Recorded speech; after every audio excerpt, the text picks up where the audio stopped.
Yes. Okay, 1 second, guys. Streaming That's- live, yes.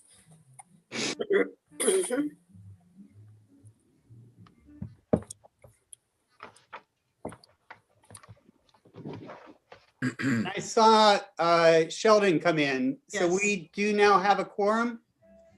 I think so. Yes, you do. All right, we're good to go. Hello, everybody. My name is Thomas Waters. I'm the Vice Chair of the Citizens Police Review Board in Pittsburgh, Pennsylvania. And I'm tapping my virtual gavel to officially start our meeting. It is March 23rd. And we're online today on Zoom and appearing on the Citizens Police Review Board YouTube channel. We have one excused member today, our chair, Dr. Lucas Darby. I do not have any recognized absent members, but we do have a quorum, so we will proceed. The order of business in our meeting tonight is we will start by having reports by the chair and the executive director, an unfinished business discussion, new business, our case review, announcements, and then there will be a period at the end of the meeting for public comments. If you are interested in speaking, would you please make sure that Stephanie Dorman is aware of that so that you can be properly acknowledged and brought into the meeting to speak at the right time. Chair's report. I don't get to be chair all that often, and I really relish the opportunity to serve as the chair when our actual chair is not with us. And since our January meeting, I have wanted to make a bit of a statement. And so I'm going to take that opportunity now. I want to be clear, I'm speaking from my own personal experience and my own opinions on this. We have seen over the past several months a number of situations where police officers have lost their lives in the line of duty. And often in our meetings, it can appear as if we are being very picky and critical of police officers.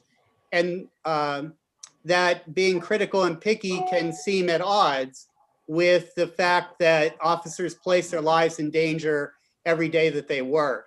And I guess I just really want to articulate and vocalize those two very large and important things. The police, we have to recognize, we have to recognize the danger that police place themselves in all the time. And at the same time, we are slated by the mission of our organization, our entity, to always be seeking ways to improve the relationship between the community and the police, looking for things that could be better. And those two things can work hand in hand. We know that when there is a good community-police relationship, the police officers can do their work more effectively and efficiently and safer. And when there's a breakdown of that community, the police officers are placed in a really difficult position. I think we also know that the police are placed and have a lot of stresses and pressures on them. Some of those are social, cultural, political. There are many very factors that our police have to face. And so I just really want to articulate a recognition of the difficulty that our officers are in just doing their job. And I hope that our work will always find ways of helping them work more effectively and efficiently and be safe. Because without our police officers being safe, without them feeling that they can do their work, we can't really count on them. And we as a community have to be able to count on them. So it behooves us to make sure that we're doing what we can do to help them in every way possible. So thank you for allowing me those few moments to make that statement. Our executive director, do you have a report today for us? Thank you, Mr. Waters. I have a brief report. We have received so far this year 46 complaints. You are awaiting a report on Kopi's Bar. We expected to give that to you this month, but for a variety of reasons, it is yet again delayed. You should expect it, though, electronically over the next couple of weeks, and we'll be prepared to discuss it if that's your desire at the April meeting. The densist work is underway. Staff has been interacting with the densist team. We do not have a report for you tonight, but I assure you that it is underway. They are talking to people involved, compiling their review material against the policies and procedures that were in place at the time of the incident, May 30th through June 1st. So that continues a work in progress. I've reported to you in the past that we have been under a performance audit from the city controller's office. I believe we have reached the end of that process, and we should be meeting with the audit team in the next few days, and we will have a final report for you on their findings at the April meeting on May 30th through June 1st. That I think there were some. I don't know, Mr. Waters, if you want to discuss what you kind of gave prelude to in conjunction with the article that appeared in the AP on their report related to some social media postings. I know that member Mr. Green had also raised that issue through an awareness contact yesterday. So if you would want to discuss that now, or you would like to roll that into unfinished business for continuation of your discussion from last month, whatever your preference. We did have some exposure yesterday in commentary related to the findings of the AP report.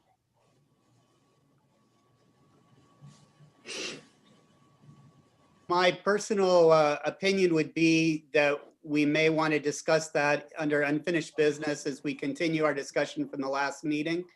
Some of my reticence might be that article, as I read it, spoke about officers within Allegheny County, not necessarily just within the city of Pittsburgh. And because the city itself is our purview, I personally would be hesitant to make very many comments until I understood more specifically about the city officers themselves. But if my fellow board members wish to have a discussion of that now, I'd be open to that.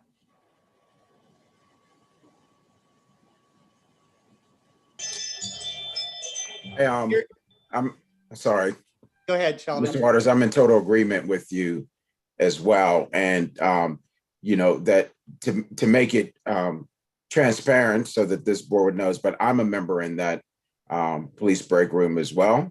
I never made comments either way in any way, but I felt it was necessary to keep some surveillance about the sentiments that are expressed and to understand. So I would like to say, just for public comment, one, it involves a host of different people, and some of them aren't even all police. Majority of them are, but there are some other people that are in there.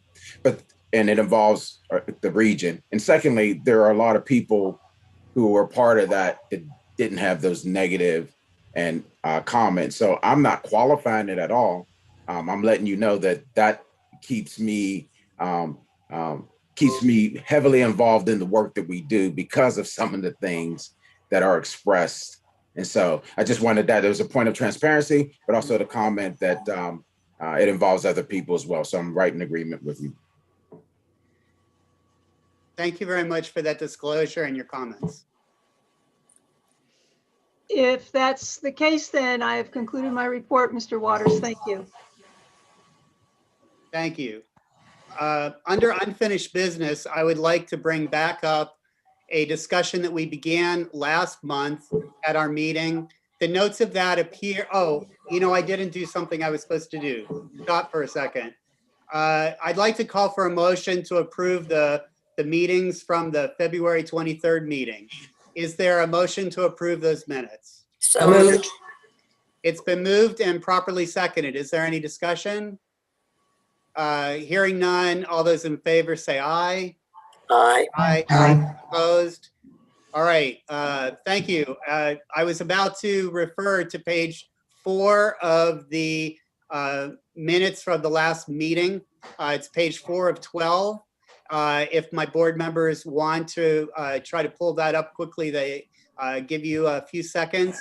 But in summary, we began to talk about how is it that we can continue to do our work at improving community police relations, especially surrounding issues where there's been controversy or they're in the public arena. Oftentimes we may have a case or we may not have a case. Even when we do have a case, we may not have an actual victim. And therefore, what can we do about it? And in our meeting, some of the things that we discussed last time that we could talk more about, or we could find some other points to add to this list, is the notion of having fact-finding hearings, the inclusion, which we are already doing, of having pre-meeting speakers and discussion, discussion between board members during the public meeting itself, and the use of executive sessions for board members to have a discussion outside of the public meeting, so that when we are in a public meeting, we may feel more confident with what we share. And the note was that we cannot take a vote in the executive session. So those are some of the points that we discussed, and they are articulated a little further, as I mentioned, on page 4 of the minutes. Does anybody, would you like to raise any other points or more discussion about those? And I lost my members. It appears to me that Sister Patrice is sharing the screen and was displaying that.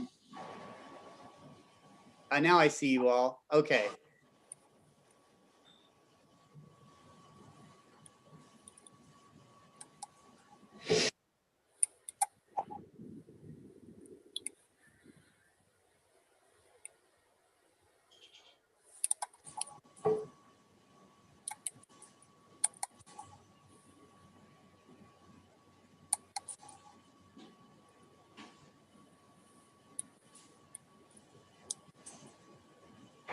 Well, my fellow board members may be reviewing those notes or picking it up. I guess the question I'd like to raise for Mr. Williams, because I really appreciate the comments you made tonight. It's been my experience that this board is really a great board in the sense that we all share a mutual respect for each other. We may hold differing ideas about things, and we're willing to share those and converse and hear each other. And it's one of the things that I think makes us an effective board. And you shared tonight some things in a public meeting that may have felt a little challenging. So would you like to share a little bit about how you would feel about whether it's more important for us to be able to have more candid discussions in an executive session versus in a public meeting, or not, or yeah. Thank you, Mr. Waters. I think in follow up to last month's meeting, and I don't necessarily believe that there has to be a sort of made up laundry list of what are the types that we would discuss. I think it really should be fairly open ended.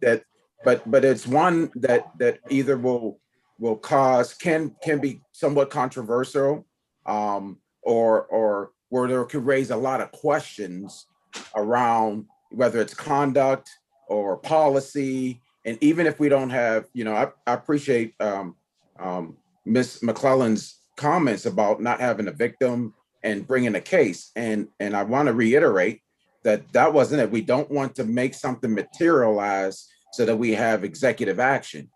But in those instances, if we're going to continue to expect the confidence of the public, to at least know that these matters that we're tasked to evaluate, and this one particular, was pertaining to a Pittsburgh police officer. The fact that that officer is no longer in our reach doesn't mean that the incident was erased. And so it just kind of lingers out there. And I don't know how we move it from, I would love the discussion. I think that the board itself, with the variety of perspectives, is exactly what you said. There will be things that you all will share. And I have to say, to this board, we don't always agree, but we always respectfully hear each other out. And I'm thankful for that. But just like when Karen and I may offer something that from our police experience or the like, you all offer something as well when you're bringing somewhat the public's view or the sentiment, and trying to seek understanding. So where I'm getting at is, I think it's valuable for us to have some discussion in executive session, so that we can wrestle with these things. And then I don't know what it looks like to bring it, not to vote on anything, but to let the public know that we are wrestling with these issues, or at least we've had discussion around them, and not that we just move on to the next thing as if it doesn't matter. I think it would benefit the public if they knew that the independent board is actually taking matters like that, where they're raised so many questions. And I'll say this, and then I'll yield the floor. I don't know how many of you, for people that know that you serve on this board or know that you have an official capacity, but I constantly get asked questions about matters like this. And so I would rather be able to, instead of the individual, and say certain things, and I'm very careful because I represent this board as far as official statements and the like, but I would love to be able to say that this board has come together collectively, and this is what we've discussed. Thank you very much for those comments. I agree with Sheldon. Can you hear me? Yes, Mhm. yes, Okay. we can. Yes, I do agree with Sheldon. I get asked questions quite often. And it would be nice to be able to say that that is something that we are pondering. Even if there is nothing we can do about it, such as in the case of an officer that's no longer with our department. If they violated rules and regulations, there is nothing that we can do about it after the fact, especially if he has moved on to greener pastures or whatever. But I do agree with Sheldon. It would be nice to have a conversation, and I don't know how that fits in our bylaws, how we can get together to do that, whether it would have to be like unofficial over coffee or officially we got together, or I'm not sure. Maybe that's a question for Beth.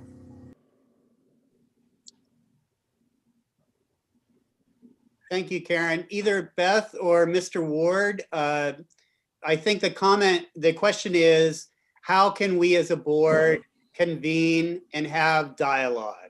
We know one way is in our public meeting, which is announced and publicized. We know a second way is in an executive session. Are there other ways, or are there other ramifications or rules or guidelines around how we can have dialogue? I'll jump in if I can. I think what you're discussing would fall under the parameters of the Sunshine Act, as well as the observation that this board wants to be as transparent as possible. So you're looking for a balance between the statutory restrictions that are set forth, which I'll cover in a moment, versus presenting a dialogue to each other, as well as to members of the public who would be curious to see that transparent effort. If we start with the Sunshine Act, that does provide that an agency could have a closed meeting to discuss certain specific types of matters that would otherwise be held in public.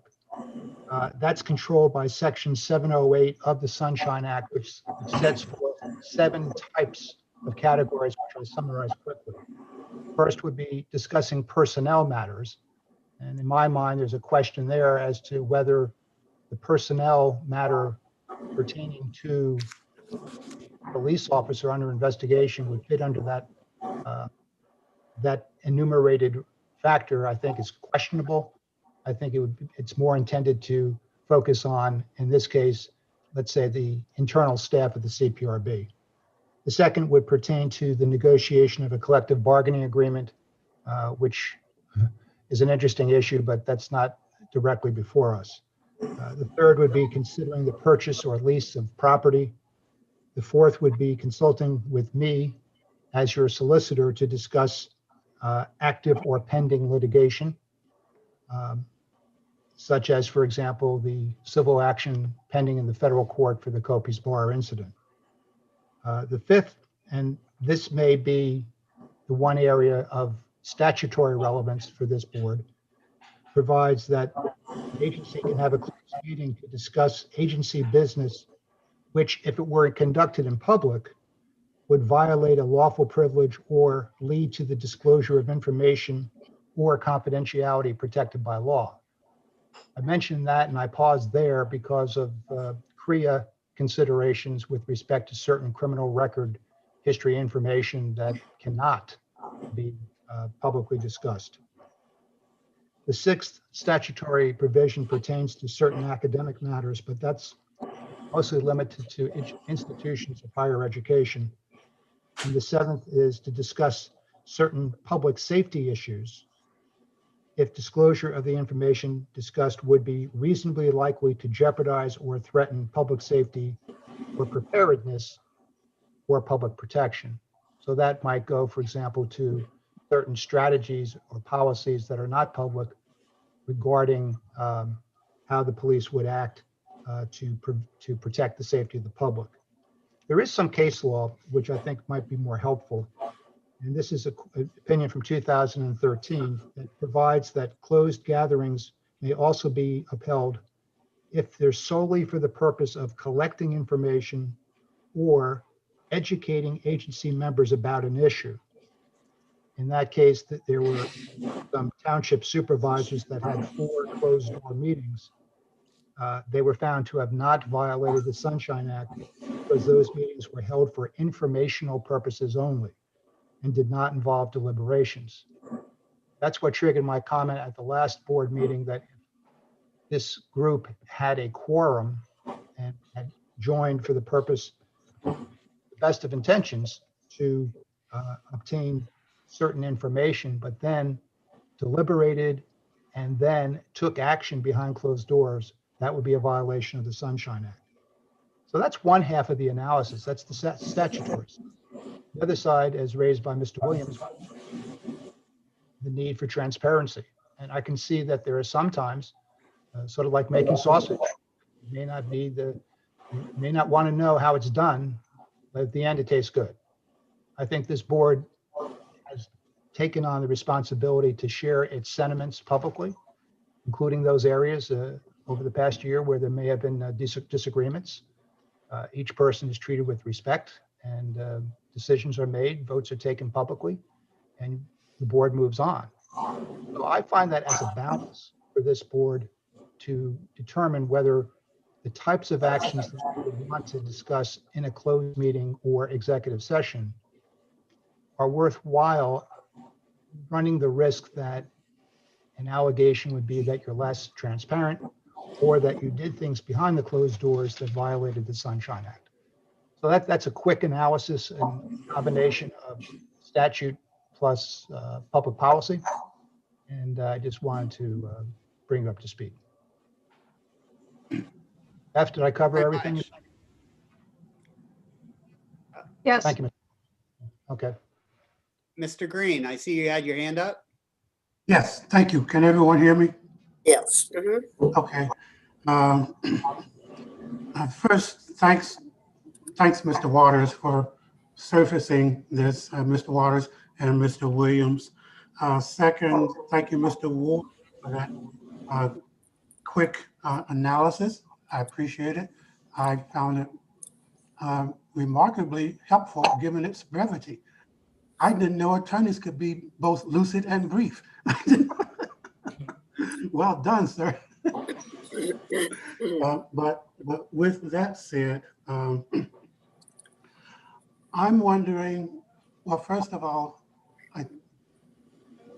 following what you said, Mr. Ward, I think it is important for us to be like consistently aware of the distinction between discussion and deliberation, right? The difference between gathering information, expressing and sharing opinions, and actually seeking to make decisions about something. And I'm wondering if there might be instances in which it would be appropriate, and the instance that triggered this entire discussion could be an example of this, I think, where it might be appropriate for us to, after we've had our discussion regarding the issue, to issue some sort of statement, a statement that is clearly and emphatically not a decision, not the issuing, a specific recommendation even, but simply an expression of concern, right? To make it publicly known that the board, number one, is aware of the incident or the situation. Number two, we've discussed it. Number three, we recognize that we don't have the power to do anything about it. But finally, that we do have concern about what happened, and we hope that that the police bureau, that ourselves, that the public, that all of us can continue to work together in ways to make a repeat of that type of occurrence less likely. I could jump in, Mr. Chairman. First, I want to thank Mr. Green for those compliments. It's rare for attorneys to get compliments as opposed to the bottom of the sea, which is behind me. In any event, as a springboard into Mr. Green's observations, the Commonwealth Court also held in 1993 that the specific reason for an executive session must be announced in the public meeting, either before or directly after the executive session, and that the reasons stated by the public agency must be specific, including a real discrete matter. So this suggests that you can't just simply disappear somewhere and have a meeting and not tell anybody. I think the most cautious way would be to announce it in advance that you're going to have executive session, and following that closed meeting, articulate specific reasons, specific matters which indicate that what you were discussing was a real discrete, meaning a discrete matter. So it provides you the opportunity to go into executive sessions, such as for informational purposes, as long as they don't involve deliberations. But it also puts responsibility on the board through the executive director's office to articulate and describe with some amount of particularity what was discussed. Yeah, that question of transparency and publication of the session and the matters that were concerned, is that done by you, Beth, or how do people get that kind of information?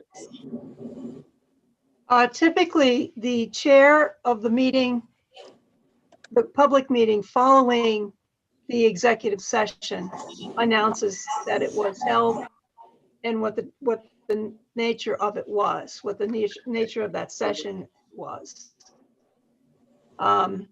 If we know in advance that there's going to be a meeting, you all get 24 hours notice. I believe that's what the statute requires. For example, you as a board have done that in the midst of a public meeting. You've decided to go into an executive session and it's announced. You do that, and then you return and you disclose why you did that, without particulars, without disclosing in particular, anything would be confidential and protected within the executive session. Thank you. Do any other board members have comments they'd like to raise right now about what we're talking about? No comment. One thing that I guess I would like to add on top of this is that notion of us having more open-ended discussions about topics within the public meeting itself, much like we started at the last meeting, we're having right now. And I guess my question would be for members who are often less vocal, I tend to be vocal, so, but for members who tend to not be as vocal, are there ways that we could set up those discussions or manage those discussions in our public meeting such that you would feel more comfortable participating, so that we have a really well-rounded and engaged discussion? I think it's our responsibility to have engaged discussions. So.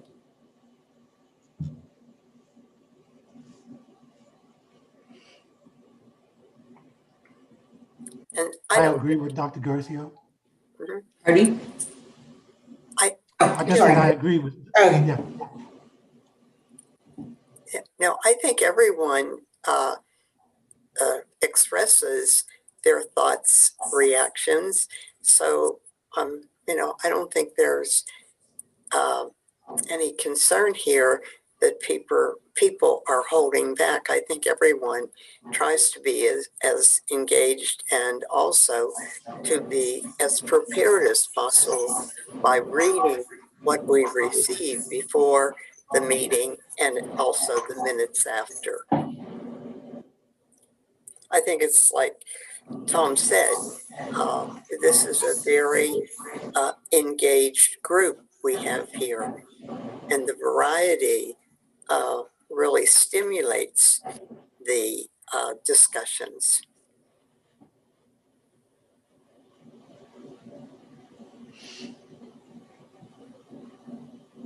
Well, it sounds like we're very much in agreement that we do need to have more dialogue sometimes.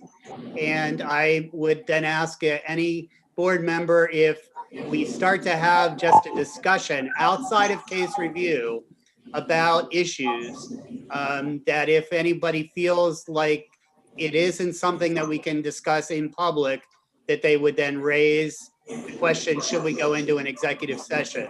Because we have a mechanism both to do that and to report on it after. I also really want to acknowledge what Mr. Green raised about after discussion, what do we do? Do we have some kind of statement or something? And that one to me feels kind of tricky. But it also sounds really important.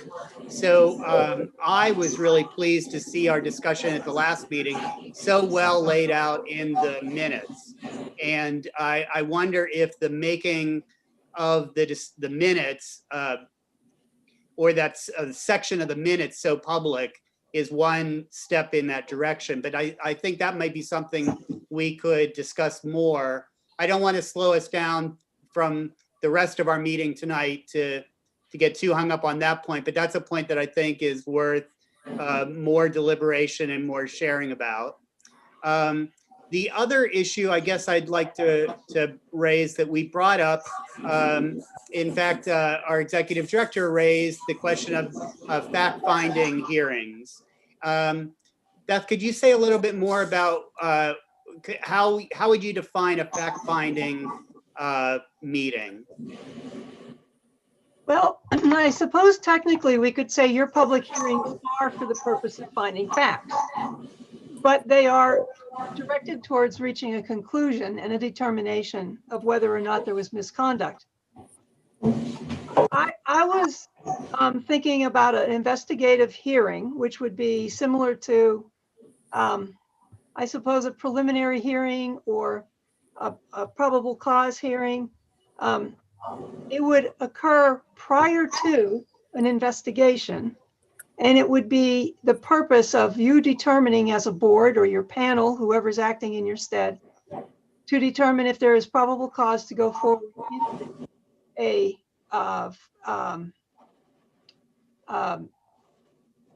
full investigation. Whereas now, when we do a preliminary inquiry, you receive that with a recommendation to go forward or to dismiss it based on the evidence that was determined in the course of the preliminary. Then we go through the investigative process.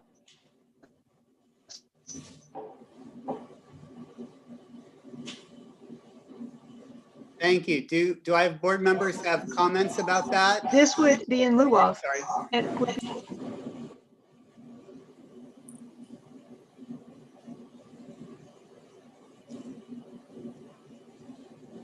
Am I the only one for whom Beth is freezing? Yeah, no, she's I'm frozen. sorry. Just wondering what happened to her. Oh, no. You froze, Beth. We thought you turned into a statue. Well, that might be desirable. Did any of my explanation come through? A little bit. Very little, Pat. Wow. Okay. Do we have a stable connection yet? I think so now. Can I ask though, Okay. would the host, Okay. would the host please mute everyone except for Beth while Beth speaks? Thank you.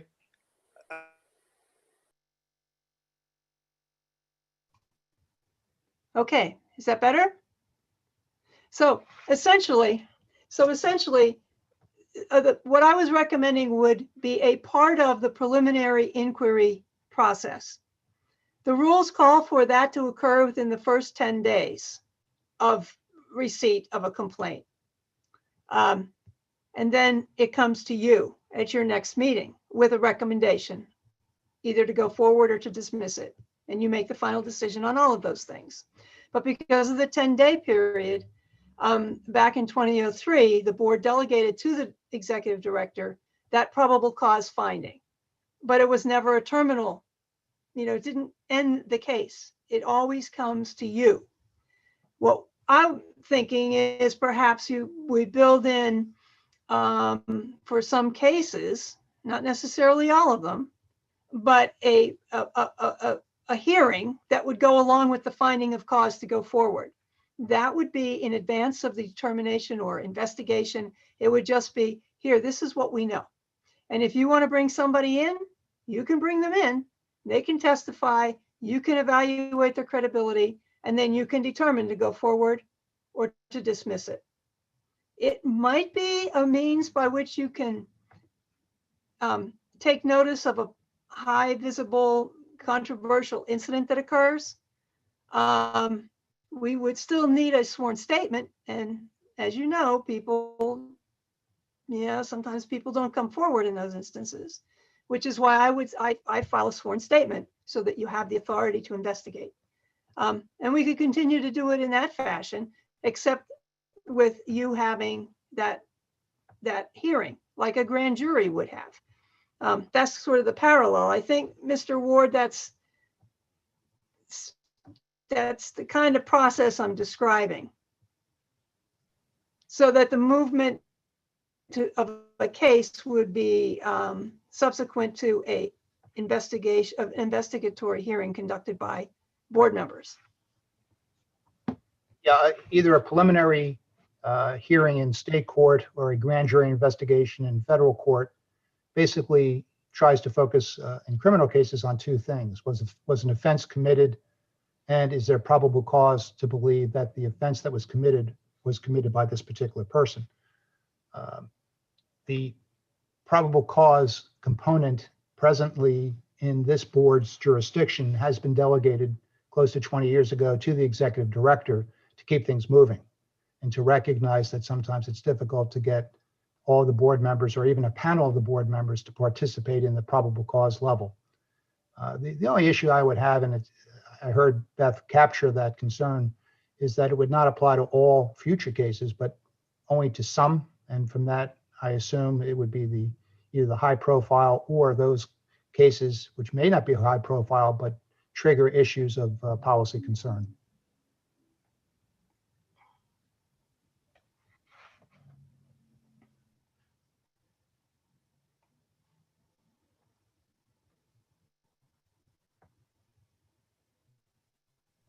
Is there any other feedback from any other board members around the idea of, for some cases, we would introduce a investigatory fact-finding meeting as part of that preliminary process in some Yeah. cases? It sounds like it would truly bog down the system the way it's working now. What we're talking about here seems to be something that is few and far between that we would like to have conversation about outside of the normal realm. So I think we're just going to have conversation about things within the meetings.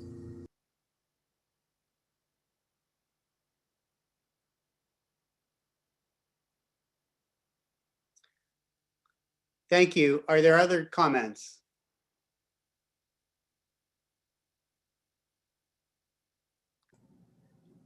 All right, being cognizant of the time, I'd like to bring this part of the discussion to a close for today. We can pick it back up and continue to keep talking about it. We have an important mission, and we're all striving really hard to make sure we achieve that. And I appreciate everybody's input as we move forward. So unless there's any last comments, we're done with this discussion and we will move on to new business. Does anyone have any new business to raise? Hearing none, we'll move on to our case review. So I'm going to adjust my screen, bring up my case review agenda document, and see how well I can. Here, let me put this over here. I need a bigger computer screen. Mr. Waters, would you like Stephanie to share the agenda, the case agenda? Oh, sure. Yes, please. Thank you, Stephanie. Okay, as Stephanie is bringing that up for everyone to be able to see, we have 3 cases before us for full investigation. They are case number 3321, 3121, and 2821. Unless there's an objection, I will take all 3 cases together in a single vote. Are there any objections to handling these with a single vote? No objection. Is there a motion to move these 3 cases to full investigation? I see a motion, Dr. Cristio, and a second. I'll second. Sister Patrice. Is there any discussion on these 3 cases? Hearing none, all those in favor say aye. Aye. All those opposed? The motion passes. We have 2 cases before us for 30-day extensions. Those are case number 1921 and 1221. Unless there's an objection, I'll take these as a single vote. Is there a motion? So moved. It's been moved by Sister Patrice. Is there a second? I'll second. Thank you, Sheldon. It's been properly moved and seconded. Is there any discussion on these 2 cases? Hearing none, all those in favor say aye. Aye. Aye. All those opposed? The motion passes. Okay, we have 3 cases before us to dismiss as unsustainable. I do have a question about one of these cases, although I I am comfortable and support the recommendation. Those three cases are 22720, 520, and 9519. Is there a motion to dismiss these three as unsustainable? I'll move. It's I'll been second. moved. It's been properly moved and seconded.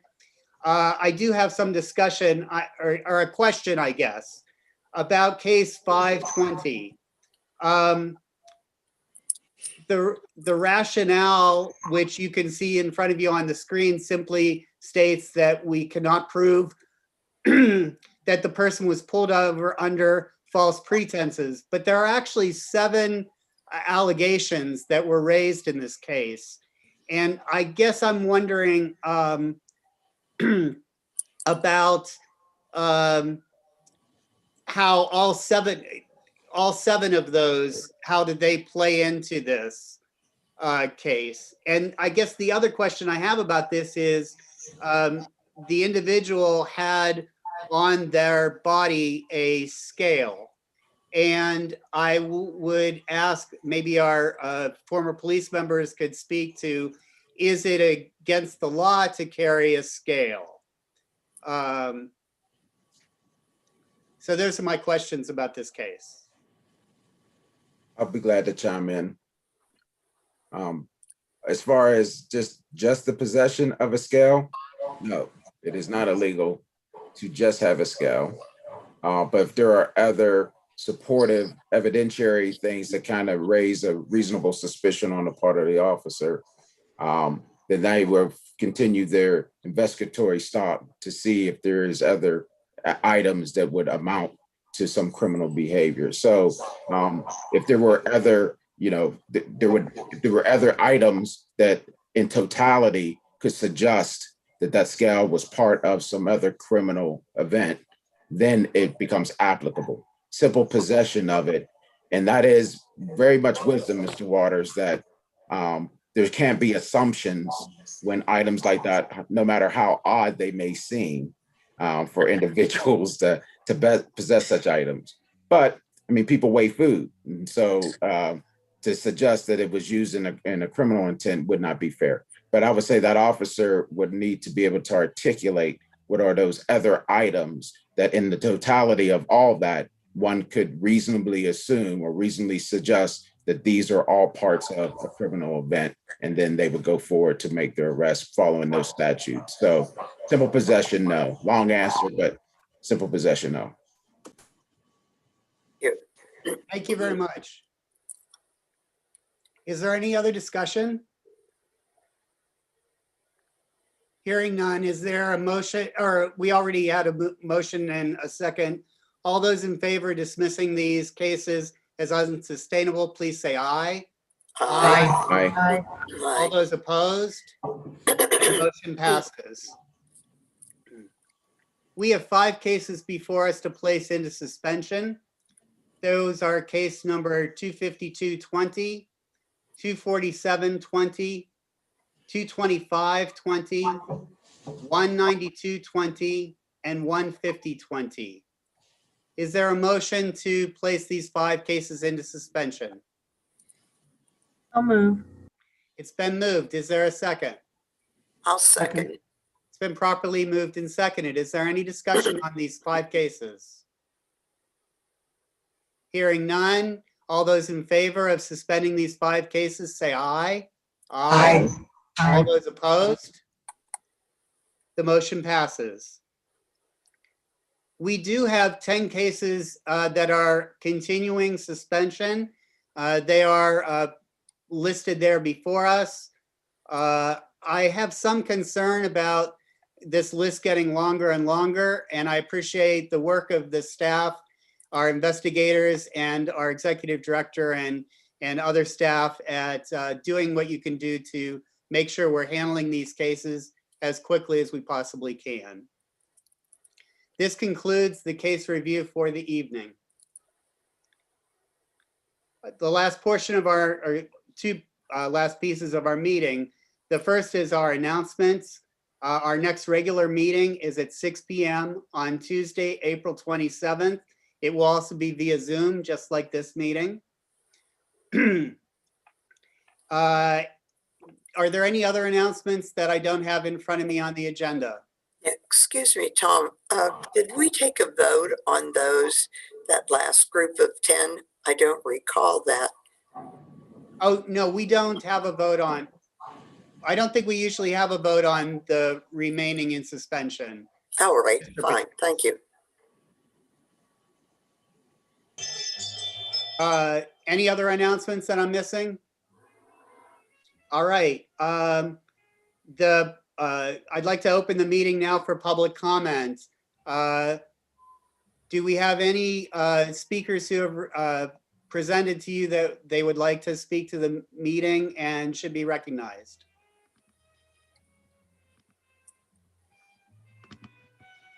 I'm just gonna send something to the chat real quick, Okay. but nothing has come in.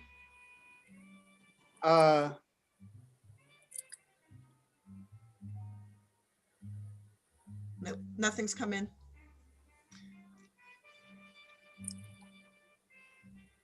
Okay. I guess we should say that in the chat, there is a thank you Yep, just came from through. Tris Ozark for the discussion and more publicly available comments. So I'm gonna get ready to conclude this meeting, and I'll ask for a motion to adjourn in just a second. Again, I want to reiterate that I appreciate the hard work of everybody on our board. I appreciate how hard everybody works to make sure we hear each other and still speak up and share our different opinions when we have them. We can do good work for the community when we are as engaged as we continue to be. And so I thank you for that. And so I would like to accept a motion to adjourn. I so move. There's a motion. Is there a second? Second, All those we all in favor- second it. All those in favor, please say aye. Aye. All right. All those opposed. Thank you, everyone. Hang on, I'll close it for another hour. How's that? Okay. We'll Thank see you, you Tom. Good at the next job, meeting. Thank you very much. very much. Thanks all. Good night, everyone. Yes, everybody.